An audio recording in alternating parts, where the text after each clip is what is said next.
Somebody watching this has paid money to have a jinn removed. Maybe not you, someone you know, a cousin, a friend's mother, a healer with a phone number who said he could see what you couldn't, then named a price. I want to show you 4 verses. By the end, you'll know exactly why that man couldn't have done what he promised. The Quran shuts that door completely. Not with a warning, with a story so humiliating it's hard to hear. But we start somewhere else, with a word you've said 1,000 times and never once looked at. Jinn. It isn't a name, it's a description. The root is 3 letters.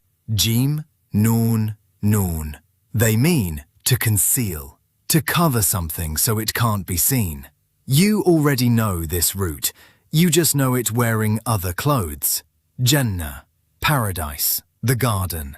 Growth so thick the ground disappears under it. Janeen, an unborn child, hidden in the womb where nobody can look. Majnun. We translate it madman. It means a mind covered over. And junnah, a shield, the thing you get behind so you can't be reached. Same 3 letters every time. So when the Quran says jinn, it isn't saying demon. It isn't saying monster. It's saying the hidden ones. That's the whole category. Not evil, concealed. And that's where it goes wrong at the start, because you were handed a category and told it was a character. Which brings us to the one everybody gets wrong. You know the scene. Allah tells the angels to bow to Adam. They bow. One doesn't. And every version you've ever been told calls him a fallen angel. Surah Al-Kahf, verse 50. Same scene, same refusal. Then 3 words. Kana min al-jinn.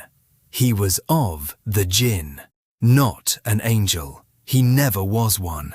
And I'll be honest, I believed the fallen angel version most of my life. Nobody corrected me. It's in the paintings. It's in the way people talk in the masjid car park.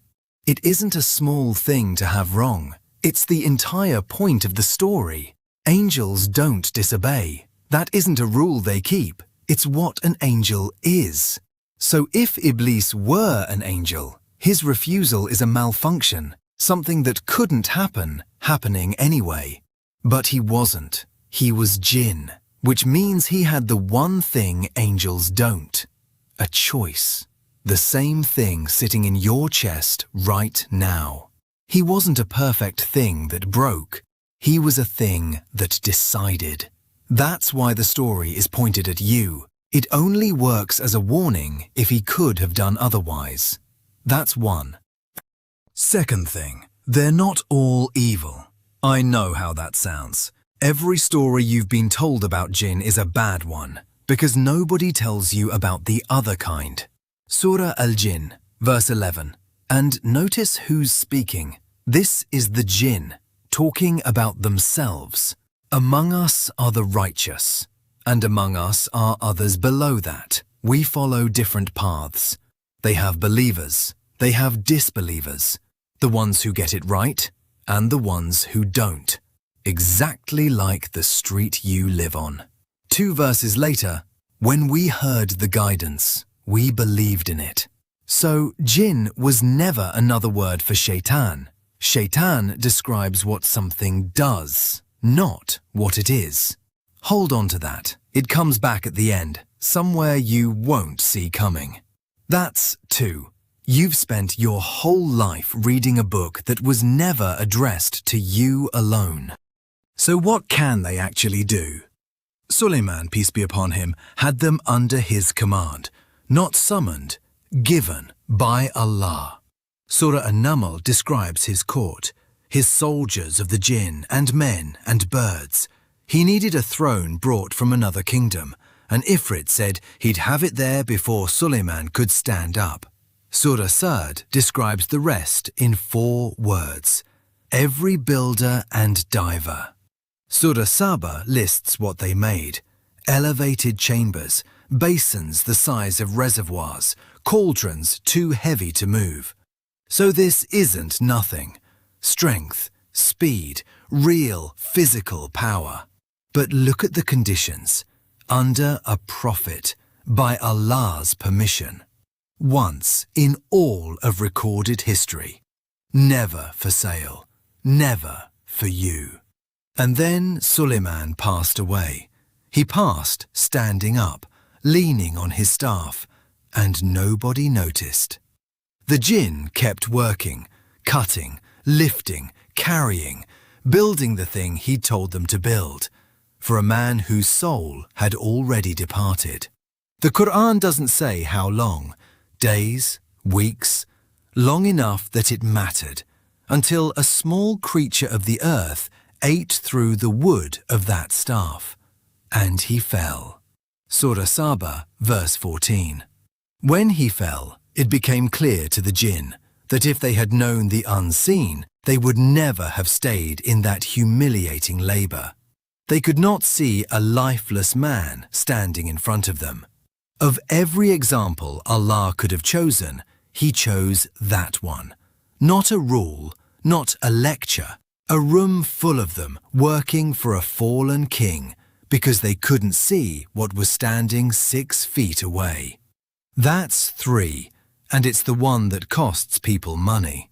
Because if they can't see a departed king in the room, they cannot see your future. They cannot see who did this to you. They cannot see what's coming. So the man who told you he'd consulted one, then named his price, was selling you something the Quran took apart 1400 years ago. If that's useful to someone you know, send it to them and subscribe, because there's one more, and it's the one that changes what you do tonight. Number 4. Picture it, because people really did this. You're traveling. Night comes down in a valley you don't know. You're sleeping out in the open. And before you lie down, you say it out loud. I seek refuge with the master of this place. Keep me safe tonight. That was ordinary. That was normal practice. Surah Al-Jinn, verse 6, on exactly that. And there were men from mankind who sought refuge in men from the jinn, so they only increased them in burden. One word carries the verdict. Rahaka. Burden. Pressure. Weighed down by something you can't put back down. They asked for protection. What they got was weight. And that's the pattern every time. Seeking safety from something hidden doesn't make you safe. It makes you owned. That's 4. Which brings us back to the word I told you to hold. Shaytan.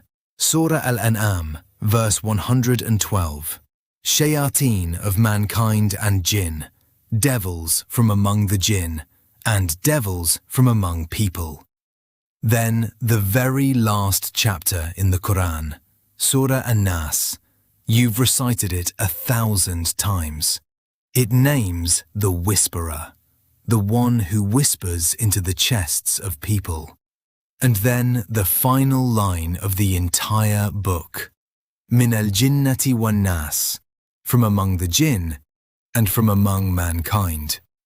The Quran ends by telling you the whisper doesn't only come from the thing you can't see. Some of it has a face, and a name, and a phone number. Some of it is sitting across the table from you, asking for cash. You've spent your life afraid of the hidden one. The book closes by pointing at the visible one. So bring it back to those 3 letters. Jinn, the concealed. Janeen, the concealed child. Janna, the concealed garden. Majnun, the concealed mind. And junnah, the shield. Notice what the Quran never does. It never hands you a technique for the unseen. No formula, no name to say over someone, nobody to pay. It hands you a junnah. Surah Al-Fatiha, Ayat Al-Kursi, the last 2 surahs, the words in the morning and the words at night, Protection that never once asks you to negotiate with anything hidden, because it comes from the one who made the hidden thing in the first place. They were made from fire. You were made from clay. Neither of you was ever built to see the other. Only one sees both.